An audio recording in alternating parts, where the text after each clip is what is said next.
Hey, what's up, y'all? It is me again. This video is a response to an email I got from a reader about consent, alcohol, and sex, everyone's favorite topics. He's a reader slash viewer of BeneathEverythingTV. That is a new conversation for Black Dallas and beyond. That's BeneathEverything.com.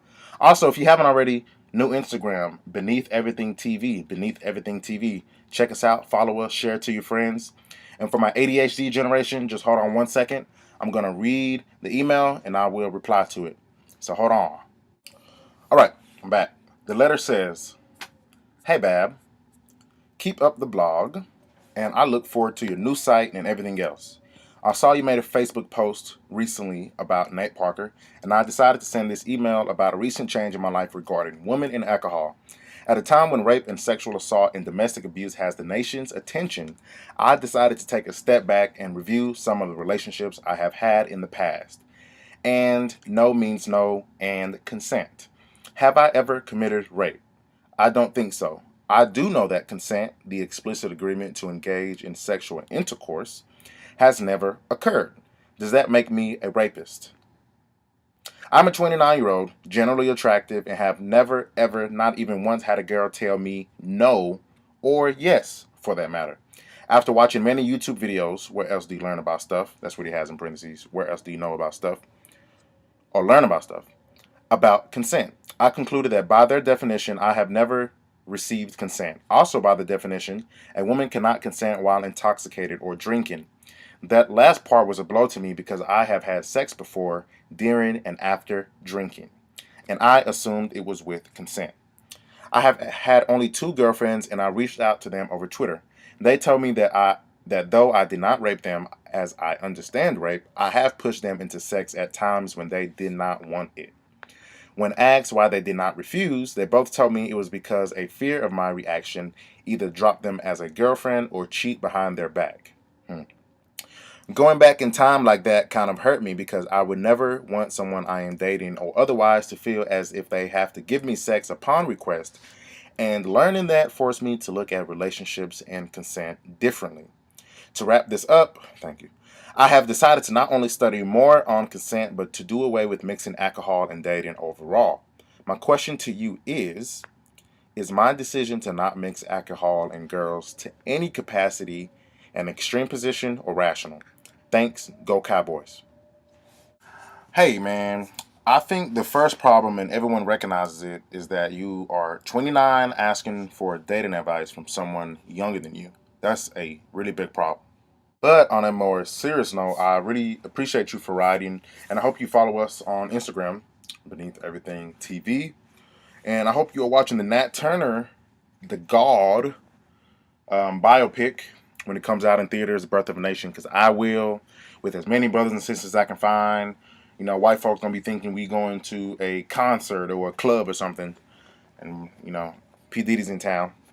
Anyways, my personal position is that no means no, definitely, and there's not enough nuance surrounding this conversation. The whole conversation you see, and it's mostly led and controlled by women, which isn't an issue, but when that is the case, we move away from balance when it's handled that way.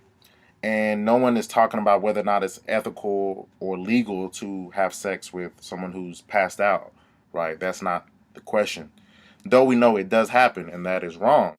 When I was single, like most guys, I can't recall a time where that consent talk was had, where we were doing, whatever we were doing. I have on some occasions, sought permission before going in for a kiss or during the kiss to make sure, she was okay and if I could continue or if I could even kiss her at all. But that didn't happen normally. I do admit that didn't happen normally at all. Also, according to some folks, I am a victim of rape. Yes, I'm a victim of rape, believe it or not. I have been violated by a few baddies who just went for my jeans, didn't ask me, and I didn't tell them to stop either. But on a serious note, whenever men talk about that explicit yes, it is very laughable because, just taking out a condom can ruin the moment and can ruin the mood. So anything extra, like seeking consent, is hazardous to the mission. But I applaud you for not being above reproach and seeking the truth and answers to a kind of touchy subject in a foreign discussion. Because while it is not a foreign subject, the discussion is kind of foreign. At least to me, it is. It's not really discussed a lot. It's a very controlled conversation. But I think a lot of this talk comes from the so-called black feminists, who I completely disregard and don't take seriously. But I think it is a big deal that should be discussed by black male and females and otherwise, without the name calling, without the childishness, and that's no diss to the black feminists, to the real black feminists. I'm talking about the fake ones. So the fact that you ask your exes via Twitter, good you didn't text them or call them, the fact that you ask them virtually says a lot about you as a man. So big up to that. Lastly, regarding alcohol and sex or any drugs at all in sex, I have talked to a lot of guys recently about this, and I don't know if it's a genuine transition in thinking and understanding or if it's fear of retribution. But whatever the case, a lot of guys have changed up their game in how they deal with women and dating and alcohol and all of that. Given what we see on TV, it is rational to stay away from alcohol and sex, and with common sense also, and legally, if you are unable to give consent, as defined, if you are unable to give consent if incapacitated, as defined by someone who lacks the ability to care for themselves. The chick who's stumbling, we've all been to a club of chicks stumbling down the stairs, or the guys blacking in and out. That is obviously incapacitated. And as defined by Black Law Dictionary, it reads, person unable to make rational decisions or engage in responsible actions. So not necessarily just drinking, as you've concluded and a lot of other people have concluded, but that goes up for debate also, as anything does in the court of law. How drunk can be debated. And in court, the prosecutor has to prove your level of intoxication or the victim's level of intoxication to the point of incapacitation. But to push this further into confusion, on a lot of campuses, on a lot of college campuses, and I'm sure in many courts too in the state, one can give a nonverbal and verbal yes or consent, be intoxicated. So in this situation, she's been drinking, he's been drinking. You give a verbal yes, a nonverbal yes, the smile, whatever.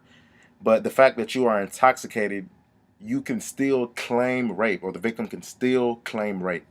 So maybe your position isn't so extreme. So I don't think you are a rapist, at least not by your examples and by my standards. But my final advice to you is to just ask over and over the person you're dealing with if they are okay with what you are doing. You want a lot of verbal confirmations. And also, I have in a note, one second. If you feel any doubt or mixed messages, and if she appears to have had too many wine coolers, just back off, back down. Don't even get yourself in that situation, man. And my last point, and a lot of people may not like this part, a lot of women drink with a purpose to either A, blame that night of potential regrets on the alcohol, or B, to loosen up before engaging in potentially regretful acts. So there's kind of a difference. Why? I have no clue.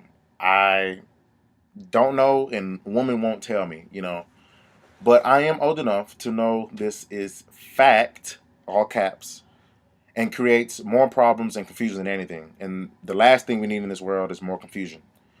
Maybe I will get a letter and we can discuss it. Maybe a queen will hit me up. But make sure you follow us, Beneath Everything TV. That is Instagram, Beneath Everything TV. Check out the website, of course, BeneathEverything.com. And send me some emails, man. Send me your questions or any comments. Tell me I suck. Tell me I'm good. Tell me any topic that you want to talk about that's going on in Dallas, Black Dallas and beyond. Subscribe, share, join us for more conversations. Let's start a new conversation worth having. Peace.